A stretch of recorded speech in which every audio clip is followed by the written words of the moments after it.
nuestro planeta Tierra. Recuerden eso. Son fabricados por las plantas, por los vegetales a través de la fotosíntesis, por las bacterias fotosintéticas, por las algas cianofisias. Todo lo que pueda hacer fotosíntesis es la molécula de glucosa lo que se está fabricando, ¿sí? Y es nuestra principal fuente energética, vamos a decir así. ¿Por qué? Porque entregaba la energía muy rápido. Porque nosotros no necesitamos de ninguna organela para poder quemar este carbohidrato y para poder transformarlo en energía. No necesitamos ni siquiera de oxígeno. Estamos ahí hablando de los homopolisacáridos, como el almidón, la amilosa, la amilopectina, el glucógeno. Son los ejemplos representativos de los homopolisacáridos. Hay más, hay mucho más. Pero por lo menos eso sí se recuerdan, ¿verdad? Entonces ya es importante. La celulosa. Luego están estos, formados por unidades distintas. No es la repetición de un solo tipo de monosacáridos. Y ahí vimos, por ejemplo, el ácido hialurónico y la heparina, que ellos están formados por disacáridos, unidades de disacáridos. Y esas unidades de disacáridos están formados por carbohidratos distintos. Todos ellos aquí, esta estructura ciclada salió de la glucosa. Nuestras células dentro del aparato de Golgi, dentro del retículo endoplásmico, va a realizar modificaciones de esa glucosa. Entonces, esta glucosa aquí, por ejemplo, ha perdido su último carbono característico, ese carbono alcohol característico, CH2OH, ¿verdad? Esto estaba aquí y ahora hay un grupo carboxilo allí. Entonces eso fue suficiente para originar otro carbohidrato y ese carbohidrato recibe el nombre de ácido glucurónico. Otra glucosa recibió otro tipo de modificación. Recibió dos grupos funcionales, un grupo acetilo y un grupo amino. Y ahora se llama N-acetilglucosamina. Entonces acá tenemos dos monosacáridos distintos, unidos por un enlace distinto. Miren el enlace, beta 1,3. Entonces, ¿qué significa enlace beta? Que ese hidrógeno, ¿verdad?, que nos está mostrando acá, queda hacia abajo y que los carbonos que participan en ese enlace es el carbono 1 y el carbono 3. ¿Ah? Enlazado aquí por este otro que se va a llamar N-acetilglucosamina, esta unidad de disacárido, ¿verdad? Ácido glucurónico con N-acetilglucosamina. Este disacárido empieza a unirse con otro por un enlace beta 1,4 y así sucesivamente. Disacáridos formados por esas dos unidades se unen en una cadena gigantesca. Tienen miles de unidades repetitivas de estos disacáridos. Y la característica de todos ellos es eso. Ellos están formados por unidades repetitivas de disacáridos. Muchos de ellos tienen amino y muchos de ellos tienen grupos sulfidrilos, grupos sulfatados, como por ejemplo el condritinsulfato, el dermatansulfato, el queratansulfato, incluso la queratina, la heparina.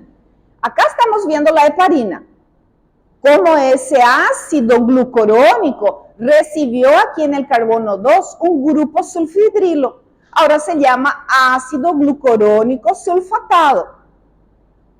Como esa glucosamina también recibió grupos sulfidrilo, recibió dos, ¿verdad?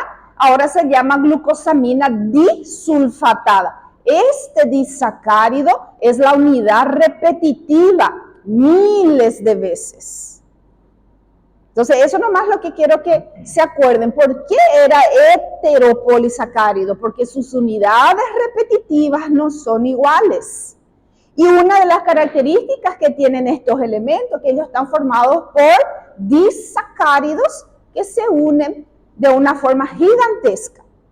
Se han encontrado moléculas de ácido hialurónico que contienen 50.000 unidades repetitivas de ese disacárido. 50.000. Entonces son moléculas gigantescas, ¿sí? Cuanto más unidades repetitivas tenga, más denso, más, nosotros clasificamos la densidad del ácido hialurónico con la palabra que se llama reticulado, ¿verdad? Vos tenés el ácido hialurónico de baja reticulación y de alta reticulación, de media reticulación. Cuanto más reticulado es, más unidades repetitivas tiene. Es más denso, es más grueso. ¿Sí? Entonces tiene, por ejemplo, tiene ahí uso de relleno. Cuanto más denso es uso de relleno. Es para dar volumen. ¿Sí? Es para rellenar un espacio vacío.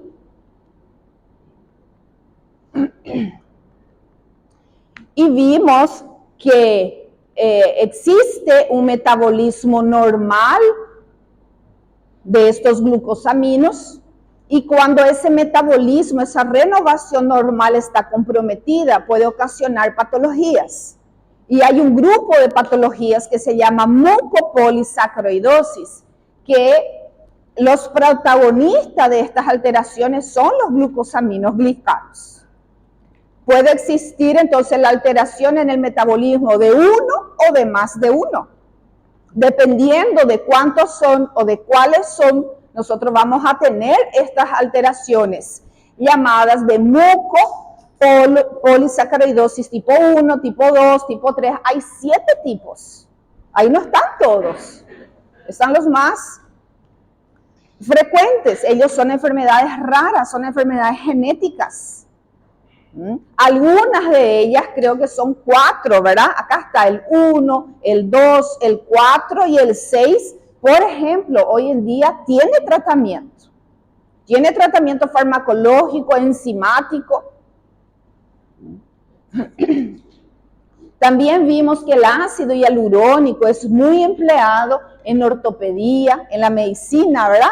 En traumatología, en la medicina estética, en odontología, en el oftalmo. Entonces, ahí ustedes tienen un trabajo de investigación donde van a ir a descubrir todos los usos de este glicosaminoglicanos, que hoy en día él está disponible incluso para la suplementación oral, que hoy en día este condroitin sulfato, el famoso colágeno hidrolizado que nosotros tenemos para suplementar en los pacientes, también vienen con el ácido hialurónico. ¿Y por qué? ¿Verdad? Eso tienen que saber porque hace 5 años atrás no había esto. Antes había solo el colágeno hidrolizado. Hoy en día vos tenés el colágeno hidrolizado con el ácido hialurónico, con la vitamina C, con el zinc, por ejemplo, ¿verdad? Porque hoy en día nosotros tenemos la obtención a través de la biotecnología. Y es más fácil la obtención y es más accesible, es más barato. Antes era muy costoso. Porque ¿de dónde se obtenía antes este ácido hialurónico? Se obtenía, por ejemplo, del cartílago de los tiburones, ¿verdad?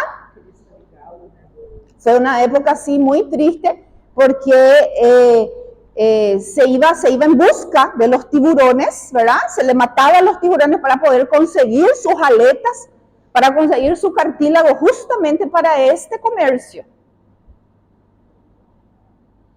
Y era más alergénico. ¿Por qué? Porque no es el nuestro, es de otro animal, ¿verdad? Y eso es lo que nosotros logramos resolver con la biotecnología.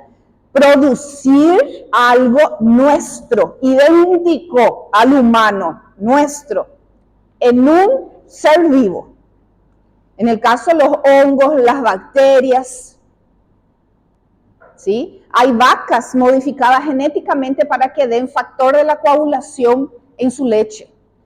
Hay vacas, hay cabras modificadas genéticamente para que den la hormona del crecimiento extraída de su leche, por ejemplo. ¿Verdad? Hay varios experimentos que se hacen donde seres vivos, organismos vivos, son bioreactores para nosotros. Eso es la biotecnología. ¿Este trabajo de investigación era para hoy? Sí. Ok. Y también mencionamos un poquito, ¿verdad?, de lo que es la viscosuplementación. Entonces, esa infiltración de este glucosamino en una articulación importante. Bueno, entonces vamos a empezar con esto, con la viscosuplementación. Vamos a empezar aquí en la punta. Vamos a ver qué investigó acá la compañera sobre la viscosuplementación, ¿sí? Vamos a empezar a compartir nuestras investigaciones.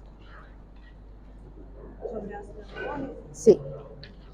La primera pregunta que era la obtención, ¿verdad? ¿Cómo se obtiene? ¿Cómo es tu nombre? Persia.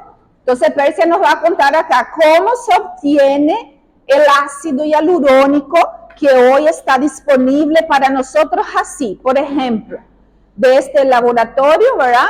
Tenés ahí el Ostenil, Sinviscone, Yalgram, Ortovisc, Suplanis. Todos ellos son laboratorios pioneros en la obtención, ¿verdad? Todos tienen esa marca registrada, patentado por ellos. ¿Cómo se obtiene el ácido hialurónico en la actualidad, Percy?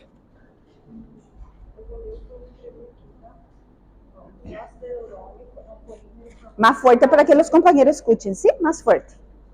O ácido hialurónico é biopolímero formado por ácido glucurônico e N-acetilglucosamina.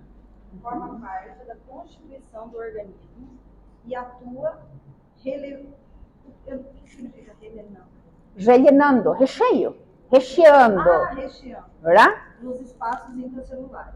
Se encontra em todas as estruturas dos mamíferos em proporções desiguais, se embargo em maiores quantidades e em tecido tegmentado, representando mais de 50%, num total de, acho que acredito que 1,5 litro, 1,200. Por suas propriedades físicas, o ácido hialurônico tem funções de relenar espaços, lubrificar, absorver e excluir proteínas. Ademais, suas propriedades bioquímicas incluem a modulação da resposta inflamatória das células, a interação com os proteoglucanos da matriz extracelular e a captura de radicais livres.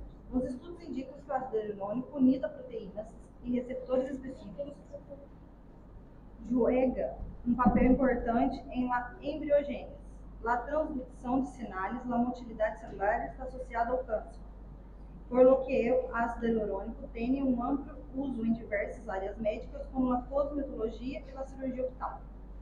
Aí eu coloquei como as indicações. Em cada Sí, pero ahí no dijiste todavía cómo se obtiene. ¿Cómo que ese ácido hialurónico llega nessa seringa aquí para nós? ¿Cómo se obtiene eso? ¿Cómo se sintetiza el ácido hialurónico?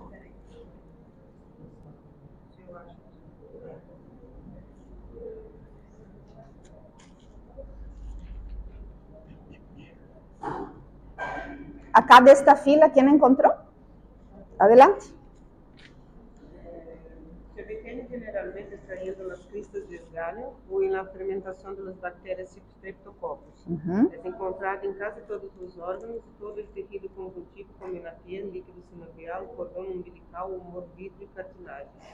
Con función estructural por los tecidos. O sea, entonces, por una fermentación, por un proceso de replicación, ¿verdad?, de las bacterias Staphylococcus, Streptococcus, ¿qué tipo? ¿SP? SP. Entonces hay varias especies del Streptococcus modificados genéticamente para poder generar este ácido hialurónico, ¿verdad? Esta glucosamina, para nosotros. De ahí se obtiene ese, como si fuese un caldo de cultivo ahí, ¿verdad? Que ellos están generando, de ahí otra vez se purifica y se obtiene ese ácido hialurónico, ¿verdad? Y se comercializa así en jeringas prellenadas y de diferentes reticulaciones. Entonces hay diferentes, ¿para qué vos querés? ¿Vos querés hidratar una articulación o vos querés rellenar un tejido? ¿Verdad? Hay diferentes reticulaciones. Entonces para eso el médico, el profesional de la salud que utiliza esto tiene que estudiar sobre el ácido hialurónico. Tiene que estudiar su uso, tiene que estudiar sus reticulaciones, para qué sirve cada tipo. ¿Cuál es la vida media de estos compuestos orgánicos infiltrados en el cuerpo? ¿Verdad? Entonces todo eso se estudia. ¿Cuál es la forma correcta de infiltrar? ¿Sí? Entonces, esa era la primera pregunta, ¿verdad? Después, ¿cuál era la segunda pregunta? El uso en la medicina. Vamos a escucharle aquí a Thaís, ¿es verdad? Thaís. O ácido hialurônico tem sido amplamente aplicado nas áreas médicas e cosméticas, principalmente em cirurgias oftálmicas, em terapias para controle de artrite, implante de próteses, cicatrização de feridas, prevenção de adesão de tecidos e preenchimento dérmico. Além disso, devido às suas propriedades físico-químicas e funções biológicas, o ácido hialurônico e seus derivados modificados também têm sido amplamente utilizados na administração de fármacos y na engenharia de tecidos. Sí. Ahí justamente en esa rodilla, si esta rodilla está muy inflamada, ¿verdad? Y amerita el uso, por ejemplo, de fármacos aquí, porque aquí hay un proceso inflamatorio agudo y vos tenés que aplicar de forma local fármacos y frecuentemente es corticoides. Muchas veces el ácido hialurónico también se transforma en un vehículo de infiltración de fármacos. O corticoide demora menos ainda, né? Sí, y el paciente que tiene, por ejemplo, síndrome gotoso. El síndrome gotoso los pacientes tienen una crisis dolorosa inflamatoria que acumula mucho líquido, mucho tejido, mucho líquido, ¿verdad? De la inflamación. Entonces el ácido hialurónico también es utilizado junto con fármacos y el ácido hialurónico lo que va a hacer es estirar el agua. ¿Sí? Él absorbe las partículas de agua que está, ¿verdad?, provocando ese edema de rodilla, que es muy doloroso y muchas veces el paciente ni siquiera consigue caminar. ¿Sí? Sí. Uh-huh. Sí, y esa es la reticulación. Cuanto más reticulado, más viscoso es.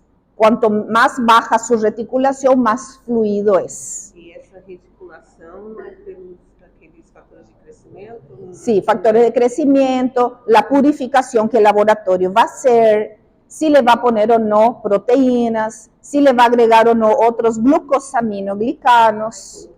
Pelo que eu entendi nisso, depende da aplicação, onde vai ser aplicado, você prepara Sí, exatamente. sí.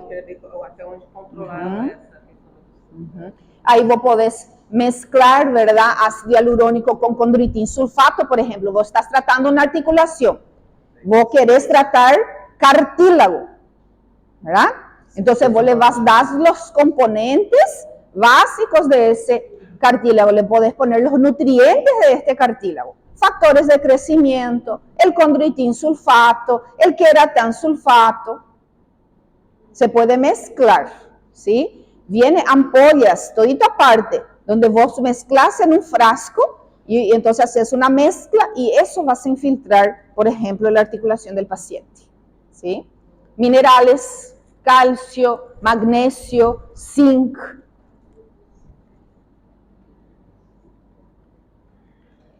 Entonces, como vieron, el uso del ácido hialurónico es bastante amplio, ¿verdad? Porque a veces decimos ácido hialurónico y ¿qué piensan primerito? Estética, ¿verdad?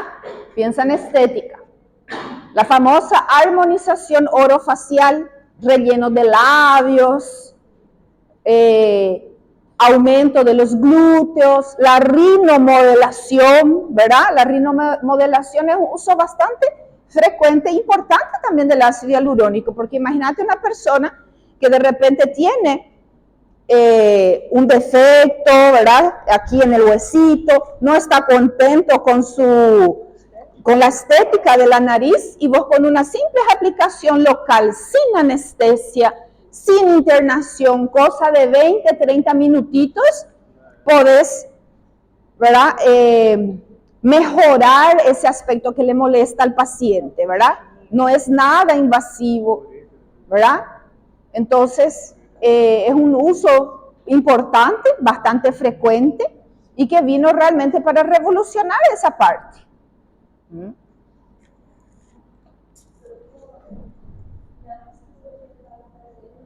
Sí. Na área da oncologia, Sí. para aumentar as células sanas e eliminar as tumorales. Es usado también en las terapias, ¿cómo se llama esto? Antitumorales. Las terapias antitumorales. Porque ahí justamente, ¿quién leyó? Ella leyó, ¿verdad? La función que tiene de señalización, diferenciación celular, ¿verdad? Entonces, esa parte no manejo cómo usan, ¿verdad? En oncología, o cómo exactamente el fundamento, qué tipo de ácido hialurónico se usa, dónde se usa en el local donde ellos encontraron el tumor, no sé cómo se usa. Esa parte nunca leí ni un artículo científico, pero sé que también es un campo donde se inició el uso del ácido hialurónico, ¿sí? En el tratamento oncológico. Acá parece que Thaís encontrou algo. Não, eu queria saber assim, a Débora leu, eu queria ver se algum colega achou, eu fiquei muito curiosa de saber como que pegaram a bactéria, da onde, eu não achei isso na minha pesquisa, como? Você olhar uma bactéria e qual foi a história disso? Pegar e falar, vou fazer ácido hialurónico. Sí, y bueno, y eso es biotecnología, ¿verdad? Ellos modificaron varios tipos de organismos y ellos estimularon genéticamente a un microorganismo, en ese caso una bacteria, porque hay hongos también, a producir algo que ellos no producían. Ellos pusieron un gen de nosotros, en una cepa de una bacteria. Mas daí testaram um monte de bactérias? Sí, así es. Otro ejemplo, la insulina humana. La insulina humana no es más sacado del chancho, del cerdo, de la vaca. Antes era sacada del páncreas de esos animales. Hoy en día, la insulina que viene en esa ampola, en ese frasco, es obtenido de una bacteria. Y si no me equivoco, ese es el Streptococcus, no, el Escherichia coli. Entonces, mira, modificaron la bacteria Escherichia coli, que nunca jamás produció insulina, ¿eh? No, la Escherichia coli no produce insulina, ¿verdad? Entonces ellos modificaron genéticamente esa bacteria para que produzca una proteína, y esa proteína es la insulina. ¿Sí? La insulina tiene 51 aminoácidos, es una secuencia de polipeptídicos que alcanzó un peso molecular suficiente para poder considerarla una proteína. Eso es lo que hizo la bacteria. Entonces, en este caso, la bacteria lo que hace es producir esto. Estos disacáridos unidos por ese enlace característico acá, beta 1,4, repeticiones, repeticiones, repeticiones de ella. Eso fue la modificación de ese grupo de bacterias que ellos hicieron, ¿verdad? Sí, es bien. No, y eso que te dije, esa vaca, en Argentina, ellos modificaron genéticamente una variedad, una especie de vaca, ¿verdad?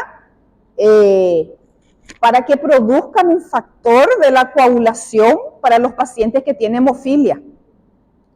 Porque lo más difícil de conseguir es el factor 9 o el factor 8 para tratar la hemofilia A o B. Era muy costoso. Entonces ellos hicieron un experimento modificando a las vacas, modificar genéticamente para que esa proteína, porque es una proteína, los factores de la coagulación, salieran en la leche de la vaca. Y eso se podía purificar y obtener. Bueno, entonces ahí vimos que hay muchas aplicaciones del ácido hialurónico para ampliar un poquito el conocimiento, ¿verdad? De dónde se usa. Y lo que es la viscosuplementación. A ver un poco, ¿nos podés leer lo que es la viscosuplementación que anotaste?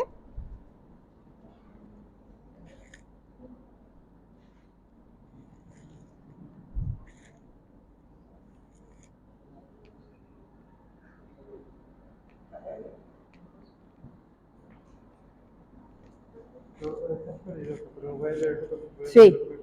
que es la introducción, que es inyectar dentro de las articulaciones el ácido hialurónico para ayudar a mejorar y también lubrificar las articulaciones y quita el dolor inmediato. Sería como un tratamiento con el ácido hialurónico para quien tiene problemas en articulaciones, principalmente personas de alta edad y personas que se fracturaron, por ejemplo, la rodilla. Entonces ayuda a aliviar el dolor. Sí. Esa inyección de ácido hialurónico, esto, ¿verdad? Tiene un nombre, infiltración. Entonces es la infiltración del ácido hialurónico en lugares estratégicos, en ese caso, por ejemplo, del alivio del dolor, cuando ese líquido sinovial ya es muy escaso. Y porque es escaso, no permite la nutrición de esos tejidos que están ahí y favorece la degeneración de ese cartílago. Ahí tenemos un cartílago demasiado importante. Y que con la propia edad, ese cartílago se va achicando, va disminuyendo cada vez más. Con deportes o actividades de gran impacto, ese cartílago también se va lastimando. Y cuando eso empieza a desgastar y prácticamente queda muy poco cartílago ahí, o incluso hueso con hueso, eso sí es doloroso. Entonces, en ese proceso doloroso, agudo, se suele usar la infiltración del ácido hialurónico con medicación para aliviar ese dolor de una forma inmediata. ¿Sí?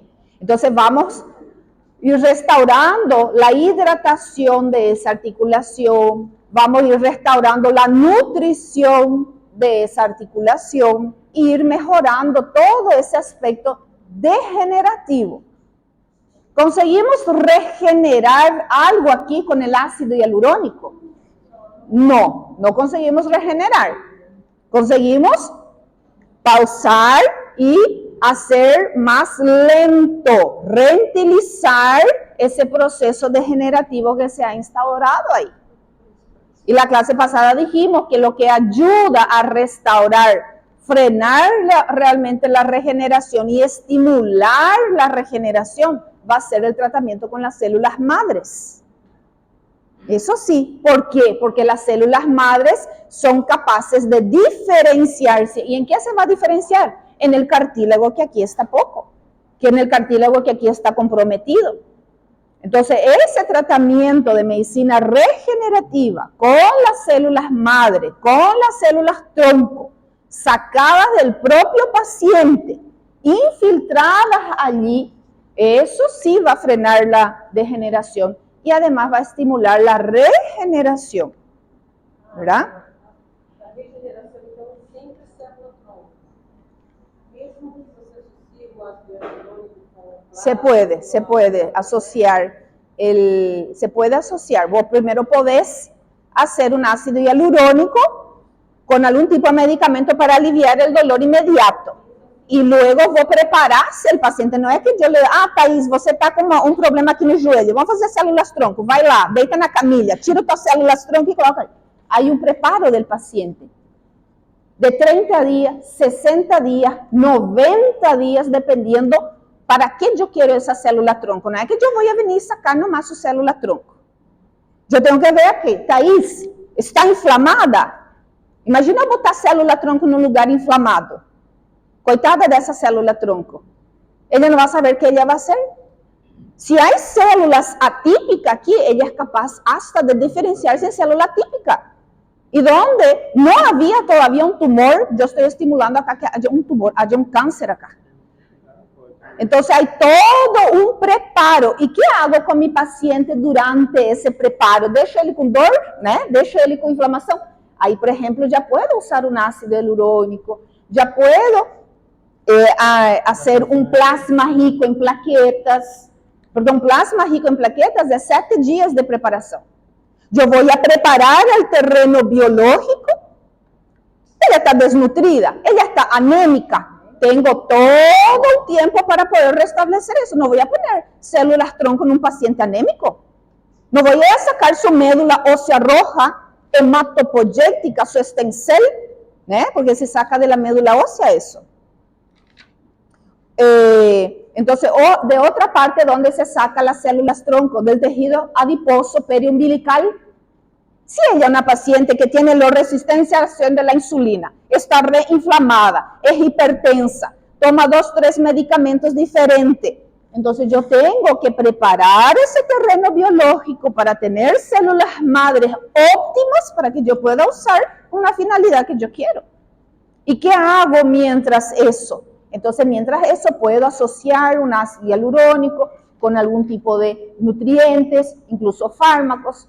Puedo asociar el plasma rico en plaqueta con el ácido hialurónico, eso se hace también, ¿verdad? Mientras voy preparando a ese paciente para un procedimiento regenerativo, ¿verdad? Porque si algo está mal acá, es porque hay muchas cosas mal acá. ¿Sí? Recuerden que nosotros no estamos loteados, no es solo joelho, no es solo cabeza, no es solo corazón, es un todo. Y eso es la medicina integrativa. Ver el paciente como un todo. Esto que está ocurriendo acá, ¿de dónde partió? ¿Verdad? Ese problema de la tiroides que tiene mi paciente, ¿de dónde partió? Más del 90% no es de la tiroides, fue de otro foco, fue de otro lugar. Pobrecita, las células de la tiroides nomás fue su blanco. El blanco de ese proceso inflamatorio. De ese proceso inflamatorio crónico silencioso. ¿Y qué nos dicen los últimos artículos publicados? Que ese proceso inflamatorio crónico silencioso que no se ve, más del 85% empezó en el intestino. ¿Por qué hoy en día una de las patologías endocrinas más vistas en la población mundial es el problema de la tiroides? Porque nosotros tenemos ahora una población que creció comiendo el famoso misimiojo, ¿verdad? Puro gluten, ¿verdad? Puro glutamato, puro saborizante, o sea que valor nutricional que tiene, cero, nada no tiene, ¿verdad?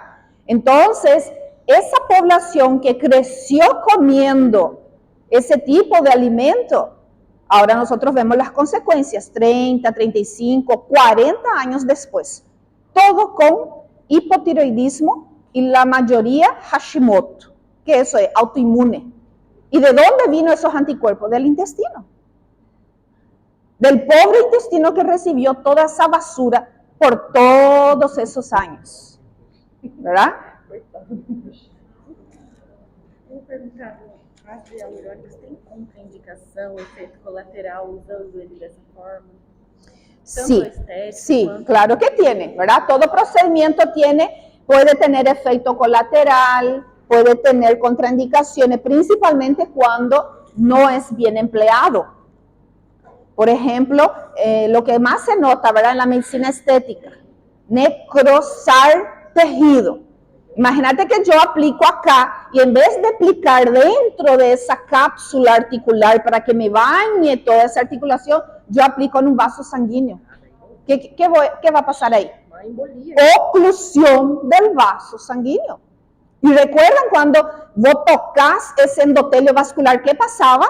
Activaba las plaquetas. ¿Verdad? ¿No puede caminar ainda?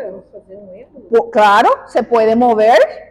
¿verdad? Imagínate algo ahí reticulado, pesado, ¿verdad? Una gelatina vos aplicando directamente dentro de un vaso sanguíneo grande. Y eso es lo que suele suceder acá cuando aplican en la ¿cómo es? Rinomodelación. Oclusión de vasos sanguíneos. La isquemia, la necrosis. Isquemia, necrosis. Hay una enzima que tenemos, ¿verdad? Que se puede disolver, ¿verdad? Pero a veces, no sé, luego, cuando el paciente tiene algún problema con algún tipo de procedimiento, muchas veces el profesional desaparece. Ahí en vez de auxiliar rápido al paciente para revertir ese cuadro, pobre, el paciente está 1, 2, 3 días hasta que busca otro profesional y a veces es tarde. Paciente que tuvieron que hacer cirugía de labios, sacarse los labios, paciente que perdió la nariz, las narinas, ¿verdad? Entonces, no jornal, ficou assim, ó, sem o lábio superior inteiro. Tuvieron que sacar. Sacar inteiro. Sí. Hialuronidase, es una enzima, esa es la enzima, ¿verdad? Va a romper, va a disolver y necesita tratamiento, necesita... Só que não tem que estar necroso, se tiver... Claro, necrosado no se puede. ¿Qué más? Entonces, ahí también hay riesgo, ¿verdad? Ahí pasa vasos sanguíneos importantes, nervios importantes, ¿verdad? Que yo puedo lesionar en ese procedimiento. No es frecuente, pero sí se ha visto pacientes desencadenar un proceso alérgico al ácido hialurónico. Es raro ver eso, pero hay reportes de alergia, de rechazo al ácido hialurónico. Entonces también está esa posibilidad, ¿sí? De rechazo. A ver qué otra complicación podemos citar ahí. Alergia, rechazo, mal colocado, ¿verdad? Oclusión de un vaso sanguíneo importante. Entonces no es todo maravilla, todo procedimiento tiene sus riesgos, ¿verdad? Suplementar vitaminas, que parece algo así tan inocuo, puede causar complicaciones en el paciente. La vitamina B1, por ejemplo, la tiamina, ella es una proteína, una vitamina que también puede ocasionar, que también puede ocasionar alergias. Hay pacientes que tienen alergia a la tiamina. La niacina provoca rash cutáneo. La niacina provoca rash cutáneo. Entonces, si ustedes le indican, por ejemplo, un suplemento de vitaminas del complejo B al paciente, que tiene B3, que tiene niacina, y el paciente dice, mira, me salió todito un salpullido acá, mi cara está enrojecida, siento muy caliente mi piel, mi rostro. Ese es el rash cutáneo y es debido a la niacina. Entonces, todo tiene sus riesgos, nada es inocuo, ¿verdad? Nada es inocuo. Entonces, tenemos que siempre tener cautela, ¿verdad? Por más que yo haga un plasma rico en plaquetas, imagínate que es autólogo de mi paciente. ¿Es seguro de trabajar? Es seguro, es un material del propio paciente. Pero si yo aplico en un lugar equivocado, imagine que estoy inyectando un bolo de plaquetas dentro del vaso sanguíneo y esas plaquetas se activan ahí, ¿verdad? Va a formar un trombo. Entonces hay que tener cuidado. ¿Sí? Sí.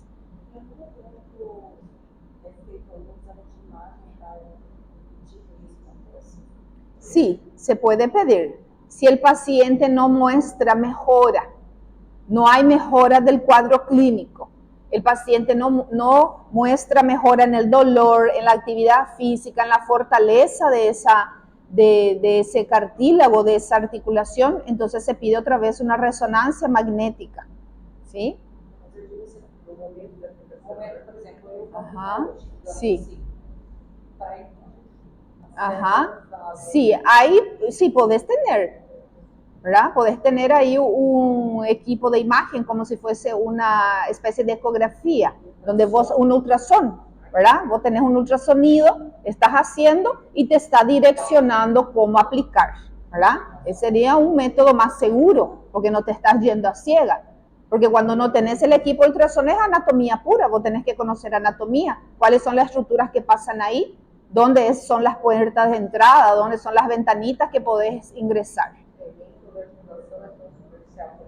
Sí, exacto. Más profunda. Acá, por ejemplo, tenemos todo el plexo nervioso, el plexo braquial que pasa acá. Imagínate si le inyectas ahí, ¿verdad? Lesionás. El paciente que no tenía tanto dolor ahora va a salir con el brazo inmóvil, ¿verdad? Entonces hay arterias muy importantes que pasan aquí. Entonces hay que cuidar. Sí, sí. Sí. Sí. Sí. Já na plataforma tem um vídeo que mostra no momento que eles estão fazendo a imagem e a aplicação também. Sí, mucho más seguro. Mucho más seguro. Opa, opa. Bueno, vamos a hablar ahora de lo que es la intolerancia a la lactosa. Como vieron, es otro tema muy interesante, es otro tema muy importante, porque gran parte de nuestra población tiene algún nivel de intolerancia a este disacárido, ¿verdad? Primeramente recordar qué es lo que era la lactosa. ¿Qué es lo que es la lactosa? Un disacárido presente en la leche de origen animal, la leche de los mamíferos, y que para poder absorber los carbohidratos de ese disacárido necesitamos una enzima, ¿verdad? Y esa enzima llamada beta-lactasa es segregada, es producida en el intestino. Que nosotros tenemos genes que codifican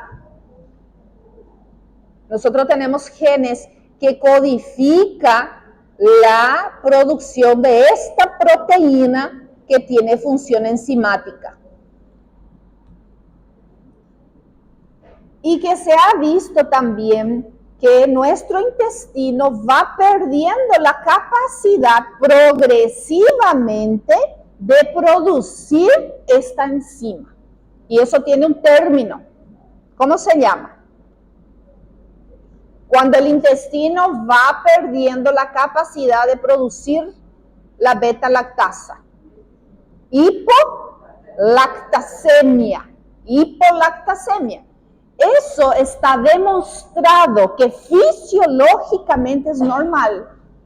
Por eso los ancianos, muchas veces los lácteos, la leche, si consumen leche, principalmente de forma pura, ¿verdad? Leche. Le lleva de cuerpo, le da diarrea. Es poco digerible para ellos. ¿Por qué? Porque ellos tienen menos beta-lactasa. Y fisiológicamente eso es normal. ¿Sí? Y nos damos cuenta que a medida que vamos envejeciendo, ¿verdad? Nosotros sufrimos eso. Antes podíamos, no sé, tomar un yogur, tomar un helado y no nos provocaba nada. Y ahora que ya tenemos un poquito más de edad, percibimos los cambios, ¿verdad? Que ese sorbete que tomamos nos aventa, nos causa estufamiento, distensión abdominal, que antes podía comer 2, 3 rabanadas de pizza, 4 quesos y no me pasaba nada. Pero ahora ya me siento toda pesada, me da flatulencia, me hincha la panza, cosas que yo no percibía eso antes. ¿Por qué? Porque vamos produciendo menos enzimas de forma progresiva. Y eso es la intolerancia a la lactosa genética. ¿Cuál es el otro nombre de la intolerancia a la lactosa genética? No es congénita. Primaria. Esa es la intolerancia a la lactosa primaria. Ella tiene un carácter genético. Nos dice ahí que más del 70% de los casos son esto, es la pérdida progresiva que tiene nuestro intestino de producir esta proteína. Eso es fisiológicamente normal. Entonces, esa es la primaria. Después vos tenés la secundaria, que también puede llamarse adquirida y también puede llamarse temporal. Adquirida, secundaria. ¿Secundaria qué? Secundaria a algo que le está pasando al intestino en este momento. Secundaria a una patología intestinal, como ahí nos cita, enfermedad de Crohn, la celiaquía, trastornos en la alimentación, ese intestino inflamado, permeable. Entonces, cualquier proceso inflamatorio o de lesión o de agresión que altere el intestino puede provocar una intolerancia a la lactosa temporal. Uso de antibióticos, ¿verdad? ¿Por qué el uso de antibióticos? ¿Cómo podemos relacionar el uso de antibióticos a eso? La microbiota. ¿Será que la microbiota tiene algo que ver con los niveles, con la célula normal ahí, con el intestino normal? ¿Será que tiene algo que ver la microbiota ahí? Tudo a ver, ¿verdad? Todo a ver. Mantiene la salud, la integridad de nuestra célula, de esa capa finita llamada enterocitos. Esas bacterias que están allí producen no solo vitaminas necesarias para nosotros, anticuerpos que nos defienden, sino que también produce otros nutrientes como aminoácidos. Tenemos especies de bacterias que producen la glutamina para nosotros en el intestino. Y la glutamina es fundamental para el enterocito, porque la glutamina auxilia en que esas células estén pegadas unas con otras, justamente para prevenir lo que es la permeabilidad intestinal. Que cuando ese intestino, esas células que tienen que estar muy pegaditas unas con otras, justapuestas, ahora están todas frouxas, están todas ahí sueltas y dejan pasar lo que no debería pasar. Ya no es una barrera de defensa, porque el enterocito es una barrera de defensa intestinal que nosotros tenemos, junto con la microbiota. ¿Sí?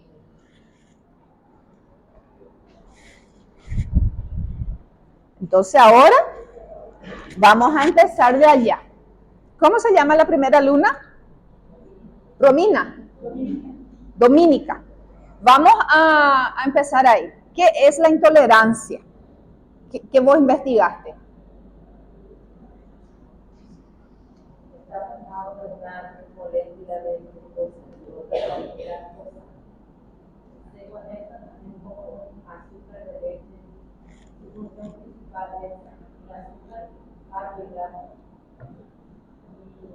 De origen natural, que tiene la leche, los productos lácteos, la lactosa está formada por glucosa y galactosa, dos azúcares simples que el cuerpo utiliza directamente como fuente de energía.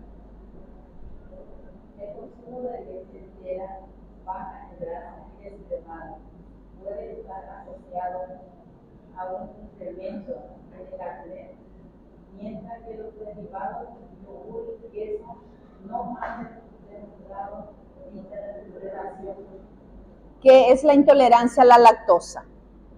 Ahí todavía no dijiste. ¿Qué es la intolerancia a la lactosa?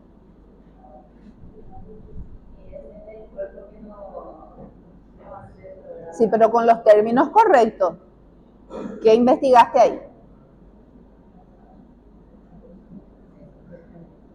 A ver, la compañera que está al lado.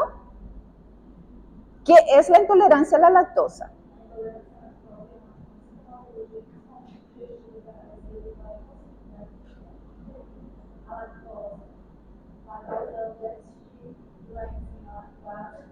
encarregada de usar a lactose e açúcares graxudos para que puedan ser absorbidas y utilizadas como fonte de Ujú. Entonces puede ser una carencia, ¿verdad?, de esa enzima, que ya vimos que puede ser temporal, puede ser definitiva, como la congénita. ¿Vieron que la congénita? ¿Qué significa eso? Que el niño nace, ¿verdad?, nace sin eso. Es muy raro, pero hay la congénita. Entonces, ni la leche materna va a poder tomar, ¿verdad? Tiene una intolerancia, incluso a la leche materna, ¿sí? Entonces, eso es una pérdida de la función enzimática que ese intestino era el responsable de producir. Y ya dijimos, esa pérdida puede ser progresiva, fisiológicamente natural, puede ser adquirida por fármacos, por drogas, porque hubo una cirugía y tocó ahí justo una parte del intestino donde era responsable de producir esas enzimas. ¿Verdad? Vamos a suponer que el paciente tuvo un accidente, ¿verdad? Y se le tuvo que cortar un pedazo de su intestino. ¿Cómo será que va a quedar el metabolismo de ese paciente? Totalmente alterado. Entonces él puede no tenía intolerancia a la lactosa y ahora tiene. Esa es la secundaria. A causa de alguna alteración, ¿verdad?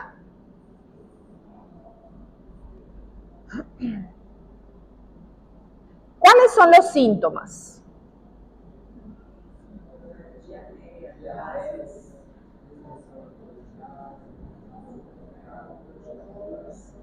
Heces flotantes, lo normal, las heces, ¿tiene que flotar o tiene que sumergirse en el agua? Cuando defecan ahí en el water, ¿las heces tienen que flotar o tiene que bajar?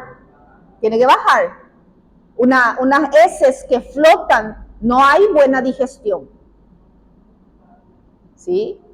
Hay muchos productos de inflamación ahí, no hay productos digeridos. Entonces las heces tienen que bajar, tienen que afundar, no flotar.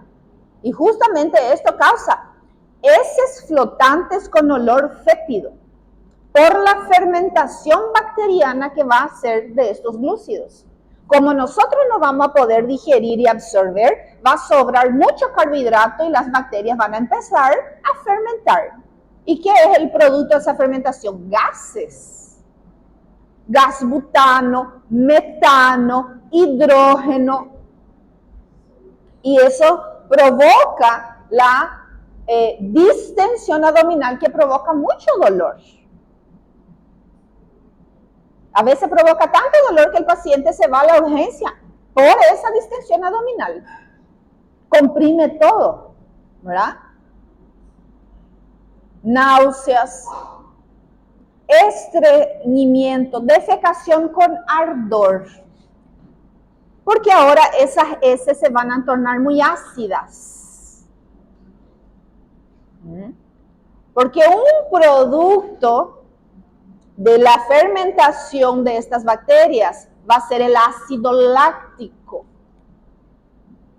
Y el ácido láctico va a bajar el pH de las heces, que frecuentemente suele ser un pH 6 a 7. Ahora vas a tener heces con pH 4, con pH 5, o sea, muy ácido. Y eso va a irritar toda esa mucosa del recto y del ano, ¿verdad? Entonces va a haber mucho ardor, mucho dolor al defecar. Puede causar incluso fisuras.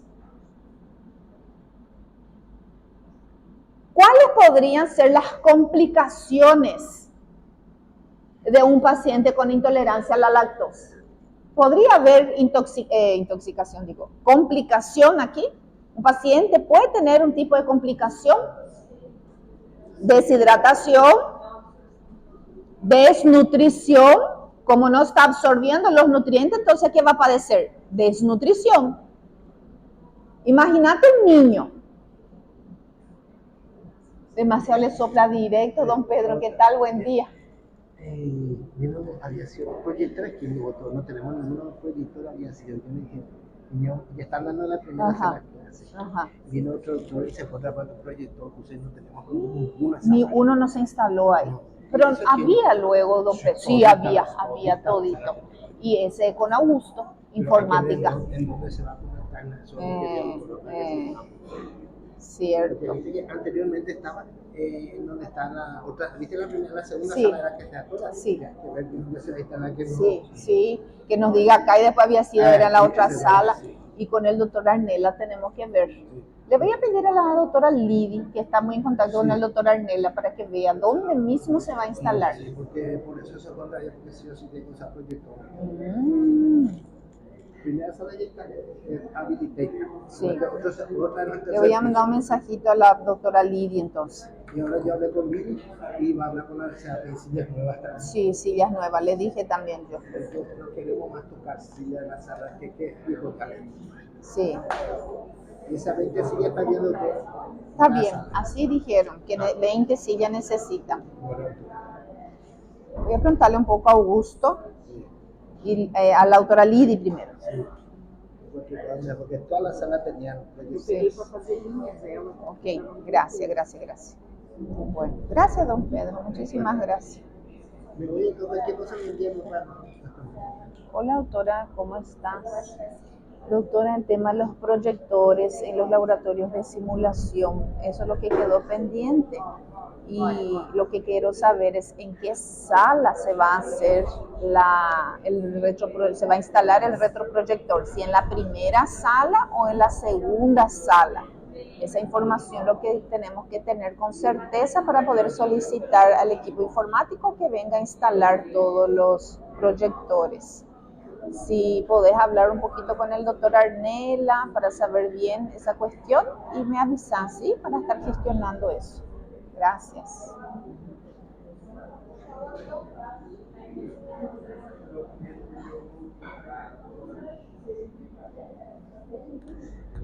Entonces, como complicación podemos mencionar pérdida de peso. Imagínate un niño que está teniendo una intolerancia a la lactosa, un adolescente que tenía que ganar peso y ahora tiene pérdida de peso, tiene desnutrición, ¿verdad? Entonces es súper complicado. ¿Por qué menciono los niños? Porque eso es fundamental para su crecimiento y su desarrollo. Es algo que va a comprometer para el resto de la vida de ese niño. Si ese niño necesita vitamina D y no está absorbiendo, ¿en qué se puede, verdad? Complicar? La matriz ósea no va a crecer, raquitismo, deficiencia de vitamina D, raquitismo, hierro, un niño anémico. La falta de hierro compromete totalmente la parte cognitiva de ese niño y no es algo temporario, es para el resto de su vida. Entonces ahí dice un crecimiento más lento en los niños, reducción de la superficie de absorción. Imagínate, porque ese proceso inflamatorio, ¿verdad? Que se va sumando ahí, va a causar la reducción de la superficie de absorción, algo muy parecido a la celiaquía, porque la celiaquía provoca eso. Y por eso los niños celíacos tienen un crecimiento menor en comparación con otros niños que no son celíacos. Tiene deficiencias nutricionales importantes y esto también puede suceder con la intolerancia a la lactosa. Sí, la celiaquía puede, ¿verdad?, favorecer a la intolerancia a la lactosa por ese intestino inflamado, por ese intestino sensibilizado. Entonces, como dijimos, todo lo que altere esa capa de células del intestino puede llegar a provocar la intolerancia a la lactosa, porque entonces ella no va a producir lo que tiene que producir. Y una de las cosas que tiene que producir esa célula es esta enzima. Entonces ahí tenemos complicaciones importantes como la pérdida de peso, la desnutrición, un crecimiento más lento, anormal en los niños, un daño en la mucosa intestinal de los pacientes, reducción de la superficie de absorción del paciente, y que todo eso tenemos que evitar. ¿Y cómo se va a evitar? Haciendo un diagnóstico correcto, oportuno.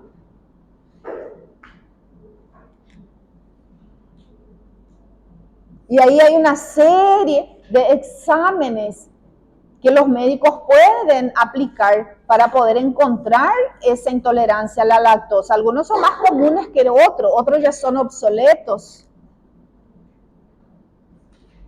Entonces, ¿qué ustedes encontraron ahí? Lo que es más frecuente solicitar para encontrar esta intolerancia a la lactosa en los pacientes. Un examen clínico ya es suficiente.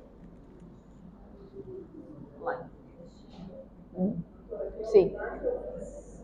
Que a técnica mais difundida dos laboratórios é a curva glicêmica. Que é mais fácil, né? Essa técnica é utilizar a glicemia em jejum depois de uma curva. Se o paciente tiver lactose, a glicemia deve ser elevada a 1,4 ou mais. Entonces, ¿por qué se mide la glucosa? Ella está diciendo que hay una curva de la glicemia, de la glucosa que se hace. ¿Cuál es el fundamento? Para saber si hay absorción, porque la glucosa es uno de los azúcares presentes en la lactosa, ¿verdad? Entonces nosotros tenemos allí el disacárido formado por la galactosa, que la única diferencia es que acá su hidroxila en el carbono 4 está hacia arriba, el otro está hacia abajo, unido por un enlace beta, ¿verdad? Tenemos acá, entonces, a este.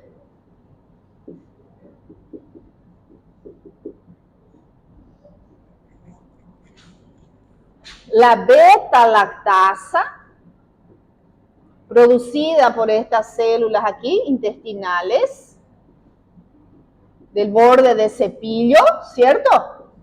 Produce esta enzima. Cuando todo está bien, una de sus funciones normales es producir esta enzima que va a hidrolizar, ¿verdad? Leyó ahí la compañera. Hidrolizar el enlace beta utilizando una moleculita de agua.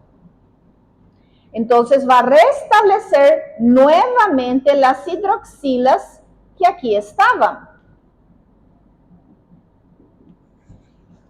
Entonces aquí vino un hidrógeno y aquí vino una hidroxila. Ahí está tu molécula de agua.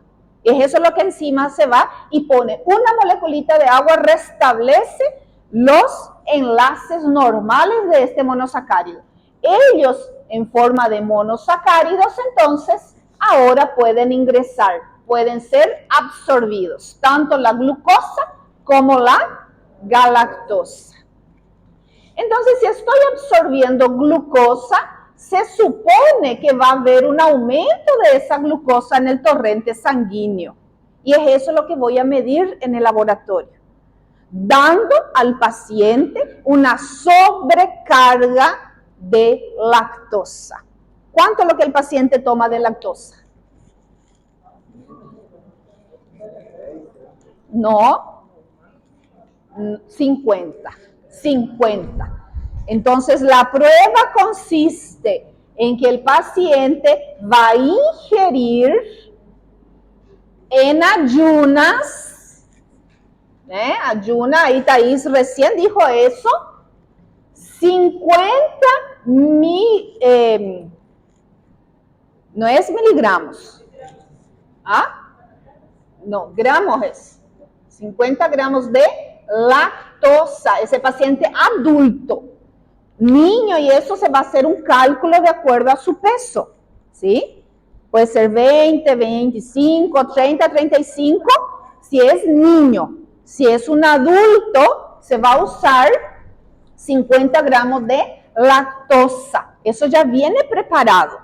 Viene así como un refresco, como un jugo, viene saborizado, porque imagine que el sabor de esto va a ser horrible, porque 50 gramos de lactosa es muchísimo, ¿sí? Entonces el paciente va a ingerir eso en ayunas y vamos a comenzar a dosar su absorción. Eso es lo que nosotros vamos a ver. Hay absorción. Si es que hay absorción, quiere decir que hay beta-lactasa suficiente hidrolizando y por ende se está absorbiendo. No hay absorción, no hay un aumento importante de la glucosa en las muestras que yo voy sacando en mi paciente, que puede ser 2, puede ser 3, puede ser 4. Cada laboratorio va a implementar cuántas tomas de muestras son suficientes para hacer una curva. Frecuentemente son mínimamente 3. Hay laboratorios que hacen 4. Entonces, frecuentemente suele ser a los 30 minutos de haber ingerido, primero en ayuna, ¿verdad? Aquí, ayuna. Va a ser mi muestra número 1. ¿Cuánto paciente tiene de glicemia? Es la glucosa que se mide en ayuno. ¿Cuánto tenía? Tenía 80 miligramos por cada decilitro de sangre. Ok, es un valor normal. Luego, paciente toma y yo cronometro acá 30 minutos. 30 minutos después de haber tragado todo esto, que es más o menos un 300 a 350 ml de líquido, que contiene los 50 gramos de lactosa. El de la glucosa sí que es peor, porque tiene 75. Sí, es una cosa muy azucarada, ¿verdad? Entonces, a los 30 minutos va a ser mi muestra número 2 y yo voy a dosar la glicemia. Si hubo absorción, ¿qué va a pasar con esa glicemia? Va a aumentar. ¿Y si no hubo absorción? Va a mantener igual o inclusive va a bajar porque hace media hora que mi paciente está en jejum, ¿verdad? Entonces, a los 30 minutos tiene que haber una variación aquí. ¿Y qué dice el fundamento de la prueba? ¿Cuánto es lo que tiene que variar?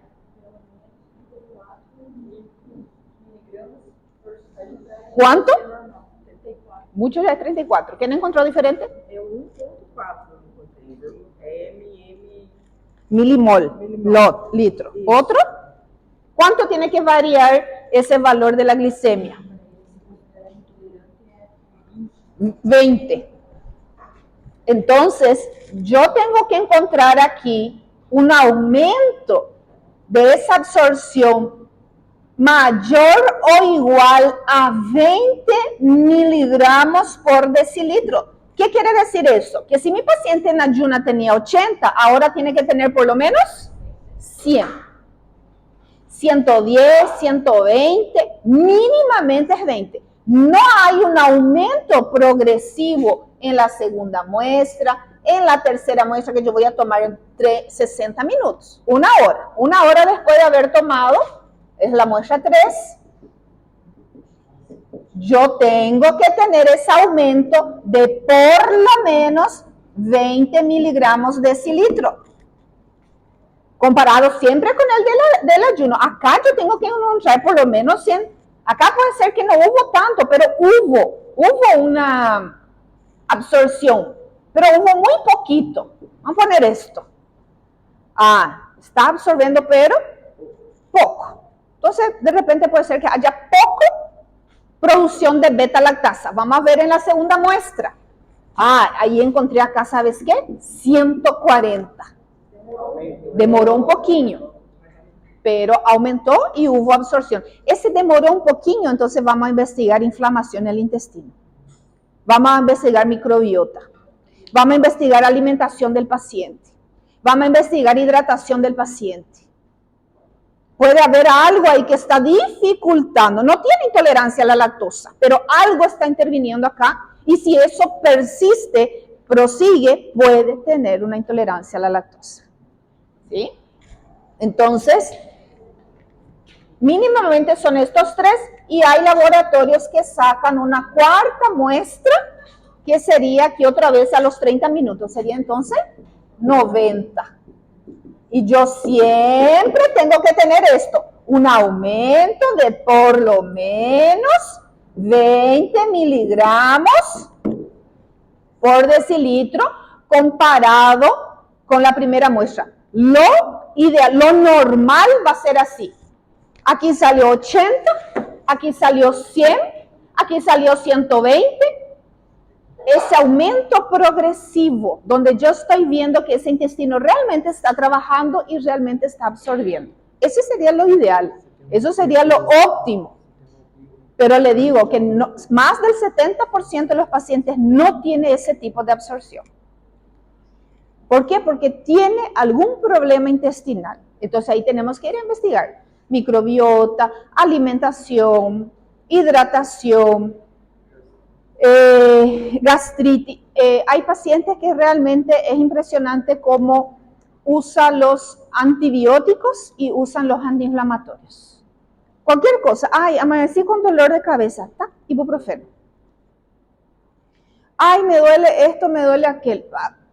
Toma un diclofenac. Acá parece que me molesta mi garganta. Diclofenac. Es impresionante cómo consumen los fármacos.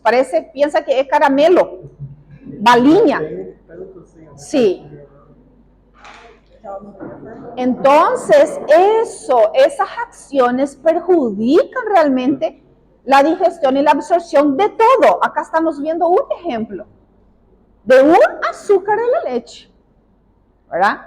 Entonces, eso hay que cuidar, hay que investigar. Nunca hay que dejar así, bueno, está todo bien, yo veo que está más o menos, está todo bien, no hay intolerancia a la lactosa y fechó. Investigamos. Había sido el paciente no consume un solo tipo de frutas, verduras, hortalizas, no come nada. ¿Y con qué está alimentando entonces su bacteria? Si la bacteria no tiene que comer, ¿qué ustedes creen que ella va a comer? La bacteria necesita comer. Y si vos no le estás dando lo que ella necesita, que son las fibras, que son estos carbohidratos que ella debe de consumir, ¿verdad? Nuestra principal fuente de esto son las semillas, las cáscaras, las fibras, las famosas fibras. ¿Qué ella va a comer? Ella va a comer tu intestino. Entonces ella va a empezar a producir productos tóxicos porque su alimentación está totalmente desequilibrada y esas toxinas van a dañar tu intestino. ¿Sí?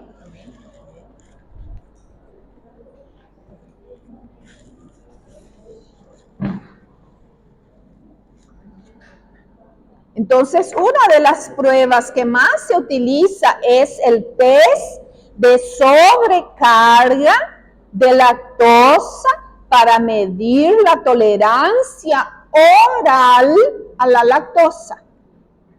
Esa es una de las pruebas más difundidas que hay. El paciente debe ir en ayunas y debe saber que va a permanecer todo este tiempo en el laboratorio. Va a permanecer ahí sentado.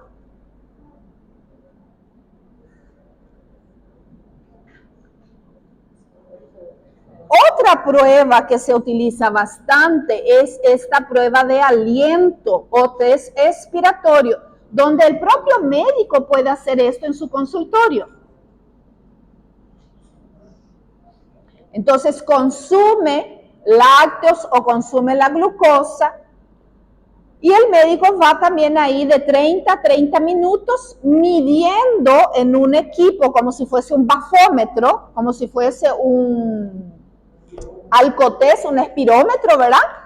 Él va soplando y lo que se mide es la producción de gas que ese paciente empieza a tener en el intestino y ese gas, que sobre todo es el hidrógeno, mirá, el metano, el dióxido de carbono, se mide en ese espirómetro. Entonces, un aumento del 10% de estos gases en cualquier prueba de aliento comparado con el que estaba en ayuno puede ser un marcador de intolerancia a la lactosa. No es muy específico, ¿sí? pero los médicos suelen tener esto en sus consultorios también, los que se dedican a esta parte.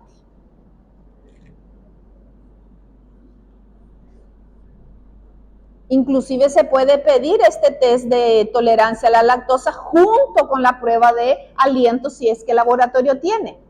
Entonces, al mismo tiempo que se está sacando también las muestras, el paciente también está exhalando en el espirómetro.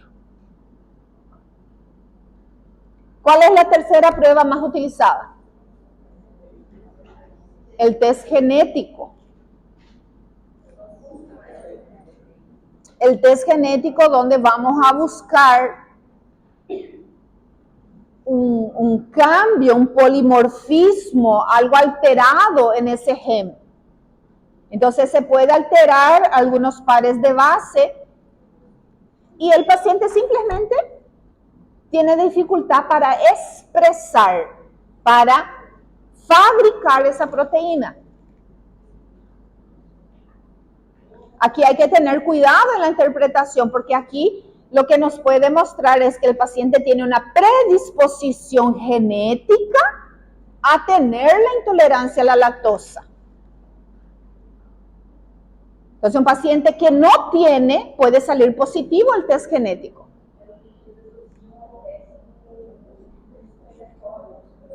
Sí, porque eso no te va a decir que el paciente tiene la enfermedad ahora. Lógico que si tiene todos los síntomas, porque hay algunos médicos que piden ese test genético de intolerancia como examen de rutina. Pero el paciente no tiene ningún problema en digerir. Ahora no tiene, pero tiene la predisposición genética. Entonces hay que tener cuidado para interpretar el test genético. Y cuando hay varias complicaciones, cuando yo quiero descartar esas otras patologías que acá se mencionaba, ¿verdad? La celiaquía, trastornos del intestino, enfermedad de Crohn, ¿verdad? Se puede pedir una biopsia. Biopsia duodenal. Eso ya es más invasivo, ¿verdad? Entonces estoy buscando paciente celíaco, por ejemplo, tiene una atrofia demasiado importante de la mucosa intestinal. Entonces yo lo que estoy buscando allí es esa atrofia, es ese componente inflamatorio crónico que se va a ver en un estudio de anatomía patológica. Entonces ahí de repente, ¿verdad? La intolerancia que está asociado a otros problemas de salud del intestino. En esos casos se suele pedir la biopsia, ¿sí? ¿Cómo es ese test de supresión y provocación? ¿Quién encontró sobre eso?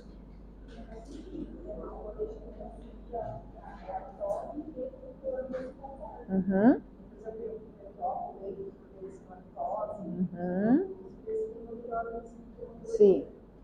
Él nos va a ayudar también a conocer el nivel de intolerancia. El nivel de intolerancia que el paciente tiene. Si tiene un nivel muy acentuado, un nivel grave de intolerancia que no puede ni siquiera tomar una pequeña porción de lácteos, o si de repente puede tomar una porción, 2 porciones al día, este test también le va a ayudar a conocer qué tipos de lácteos él puede consumir. Por ejemplo, el paciente puede tomar un yogur, pero si toma un helado, le provoca los síntomas, ¿sí? Entonces, frecuentemente es así. Se le saca, hace la supresión, ¿verdad? Se le sacan los lácteos por lo menos por 15 días. Y el paciente evalúa cómo estuvo en esos 15 días. No hubo síntomas, no hubo flatulencia, no hubo diarrea, no hubo dolor abdominal, todo estuvo bien. De a poquito voy introduciendo los lácteos. El médico va a pasar una lista de esos lácteos y vos vas a conocer la cantidad de lactosa que tiene cada tipo de producto, cada tipo de alimento por 100 gramos. Frecuentemente suelen hacer los nutricionistas también eso. Entonces dice, primer día se consume esto, esto y esto. Se observan los síntomas y se anota, se registra. Entonces, para conocer el nivel de tolerancia que hay, el nivel acentuado, grave, exacerbado, es aquel pacientito que no puede consumir mayor a 5 gramos de lácteos por día. Entonces, si él come 5 gramos, que es prácticamente nada, ya le da los síntomas. Ese es el acentuado. Aquel que soporta bien 10 gramos, 15 gramos, moderado. Bueno, ¿qué es lo que puedo consumir yo con 12, 15 gramos? Un yogur, un lácteo, un café cortado, un cocido cortado. Si yo consumo eso, no tengo ningún tipo de síntoma. Pero me como eso y me como un sándwich que tiene queso, me como una feta de pizza, una feta de queso en una pizza, ahí sí ya me provoca. ¿Por qué? Porque ya pasé los 15 gramos de lácteos. Porque esos 15 gramos tiene tanta lactosa que mi intestino ya no puede digerir. Y aquellos que tienen una intolerancia leve, ellos consiguen soportar bien hasta 50 gramos de lactosa por día. ¿Qué sería eso? 50 gramos. ¿Sí? Entonces ellos tienen una intolerancia leve y ahí van a descubrir cuáles son los alimentos que él consigue digerir mejor. Y eso es importante también conocer, porque entonces el paciente sabe cómo alimentarse. Él sabe que si él come esto o abusa en esto, va a tener los síntomas. Con esos los niveles. Pero yo sé que un café cortado, si yo tomo un cafecito cortado, no me va a hacer nada. Está tranquilo.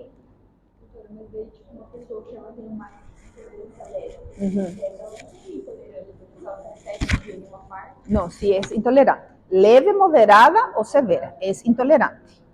Si ella consume más de 50 gramos, si ella toma un vaso de 250 ml de leche, ella va a pasar y va a presentar los síntomas. Sí, en cantidad, eso, la cantidad.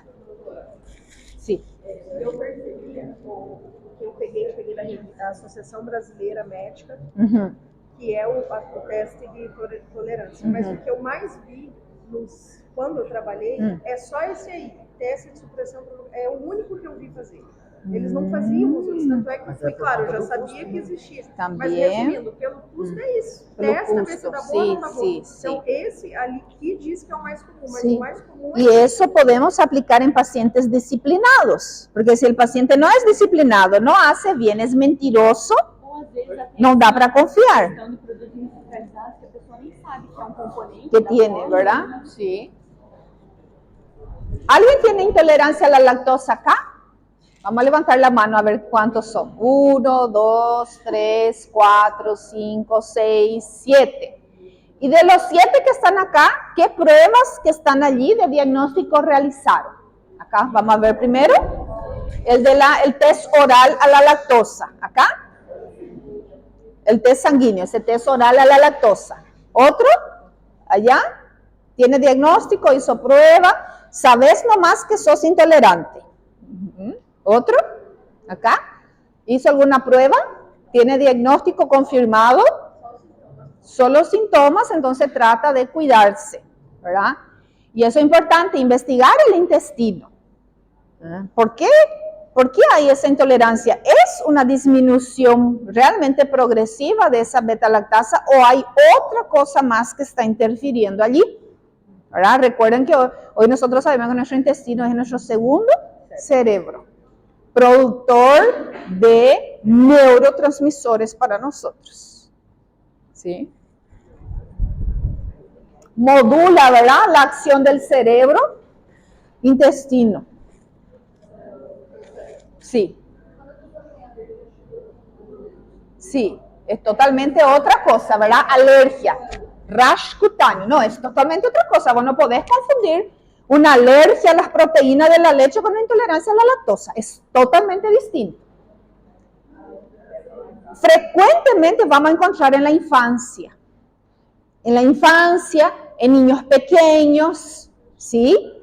porque el sistema inmunológico está comprometido.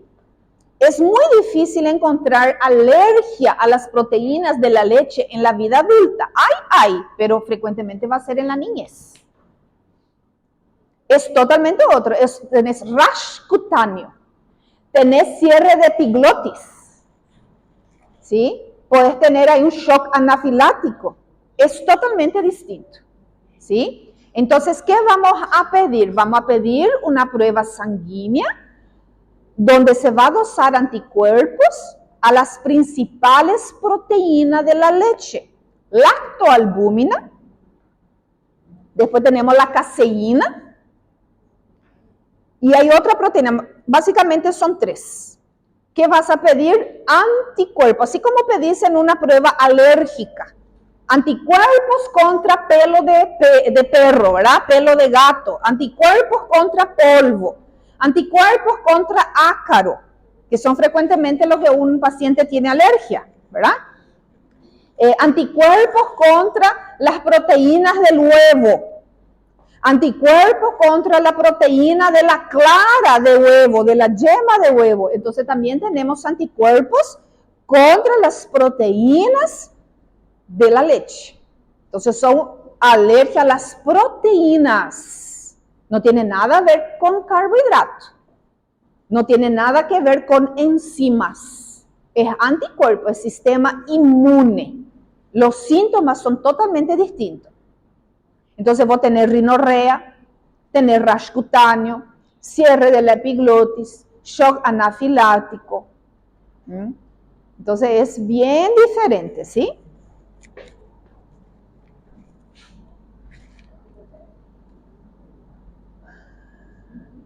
Acá dice, los síntomas, la variedad y la intensidad depende de cada persona. Y lógico, porque depende del nivel de intolerancia que él tiene. Aquel que tiene un nivel muy alto de intolerancia va a tener síntomas muy exacerbados, ¿verdad? Entonces, un paciente que tiene un nivel leve, por ejemplo, nunca tuvo un episodio de diarrea. Sí tuvo flatulencia, distensión abdominal, algo de cólico, pero no llegó a tener diarrea. Aquel que tiene una elevada intolerancia es el paciente que tiene diarrea. ¿Sí?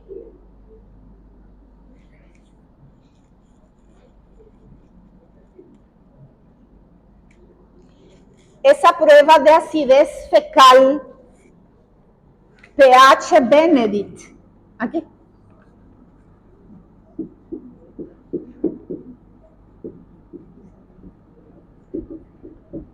Este es un examen que también se usaba mucho anteriormente. Bueno, se sigue usando, pero solamente se va a usar en niños lactantes, en niños pequeños. 6 meses, 12 meses, aquel niño que mama, que toma, que usa muchos lácteos todavía en su alimentación. Entonces, como dijimos que altera el pH fecal, acá vamos a encontrar unas heces muy ácidas, ¿sí? Se va a sacar el pH de la materia fecal. Y se va a hacer una prueba, que es el test de Benedict, que se va a hacer, va a ponerse en contacto las heces con un reactivo. Si cambia de color, es positivo y significa que hay azúcares reductores, que sería la galactosa y la glucosa, en gran cantidad en esa muestra de heces. O sea que no fue absorbido, pasó todas las heces, esos glúcidos. Ellos son azúcares reductores. ¿Sí? Sí, y eso también causa entonces una irritación, las heces del bebé es muy ácida, entonces no está absorbiendo todos estos lácteos que está consumiendo. Entonces eso, a partir de los 6 meses, cuando el niño comienza a comer, ¿verdad? Hay todo un cambio que hay que hacer en la ingesta de los lácteos. Porque el bebé solo va a querer leche, solo va a querer leche, solo va a querer lácteos, solo va a querer mamar. Y esa leche hay que empezar a disminuir. Y cuando eso no ocurre, entonces estás también saturando el intestino del niño y ocasionando estas heces muy ácidas. ¿Sí? Y el bebé siempre está todo asado, como dice Thais, siempre está todo irritado. Entonces hay que cuidar eso. Y el exceso de lácteos en la ingesta del bebé va a perjudicar su nutrición. Los lácteos compiten totalmente con los minerales, con el hierro, con el zinc, con el magnesio. ¿Sí? Entonces, ahora que tiene que empezar a comer y solamente toma lácteos, ¿verdad? Eso puede interferir totalmente en la pérdida de peso, en la desnutrición de los niños. ¿Alguien más quiere aportar algo ahí sobre su investigación para poder cerrar nuestro contenido? ¿Algo que faltó mencionar?